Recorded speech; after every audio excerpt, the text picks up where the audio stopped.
I am your host, Master Sergeant Retired Anna Maria Bliven, on Veterans Onward to Prosperity, welcoming Julie from across the border. I'm so excited. Hi there.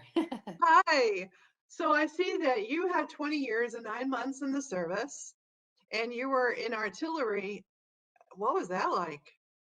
Oh, well, when I first joined the reserves, women weren't allowed in the artillery, and I had to go into finance. That was what they recommended. And I remember at the time, the guys would go on an exercise. They'd come back, and then I always had a friend that came in my office and tell me all the cool stuff that they got to do. So as soon as females were allowed in the combat arms, and that happened, I think, in 1988 for Canada. So as soon as I found out that I could join the artillery, I did.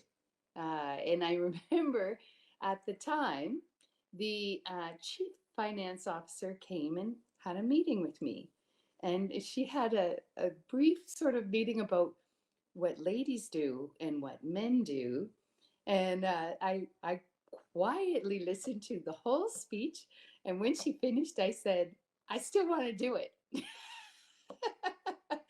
And she just kind of grinned and, she had done her duty, told me what she'd been told to tell me.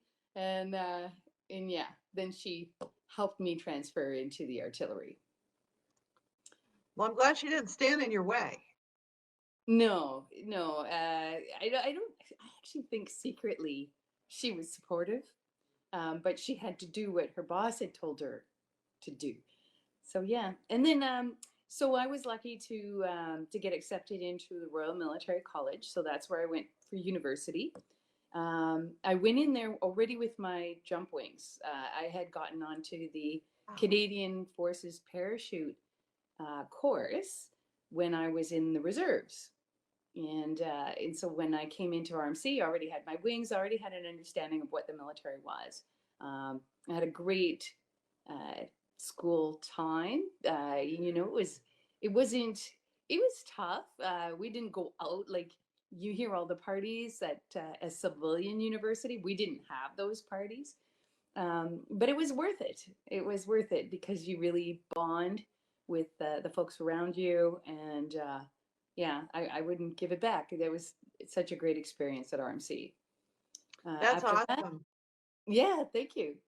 After that, I had a pretty good career in the artillery. I got to jump with First Anglico down in the United States, and on an exchange there. I was in Camp Pendleton, California, and so I got to see how the U.S. artillery function, and that was interesting too. Yeah, I got to go to, and then I carried on for about 11 years, and then I was offered public affairs. What a change. Pretty lucky. I'm an ex-gymnast. I've always been able to do chin-ups, but I did find after the running with the combat boots and jumping out of gun trucks, that was starting to take a toll on my body at around the 11-year mark. Yeah, I found though things were getting harder and harder. That way, my knees were complaining a lot. So when I got offered a job in public affairs, I took it because I just didn't know how much longer I could do what I was doing. Yeah, that makes sense. That makes sense. I know about the military knees. Yeah. We're both from the era where if you were in the service in the 80s and 90s, I actually think they stopped that in the 90s. But the steel toe boot. Yes. Yeah. Yeah. We You had good talk boots. about that with the kids that are in now, and they look at you like you got two heads on your shoulders. What do you mean steel toe boot? Yeah. Our first. You know. Yeah. Clothing and equipment have come such a long way. Our winter gear wasn't very good either, and we would be out there in the cold, and a lot of people would be allowed to bring civilian equivalents or U.S. military equivalents. So yeah, we've come a long way. You probably have the combat liner underneath your underneath your jacket, right? That you got No, from the the United States? I didn't do that. I actually stuck to Canadian gear, but yeah, it was pretty challenging some days. Wow, because our combat liner, of course, is quilted. So I was thinking that maybe you were able to acquire a combat liner to go underneath your, your jacket and keep you a little more warm. Yeah, you know what? I didn't have the good connections.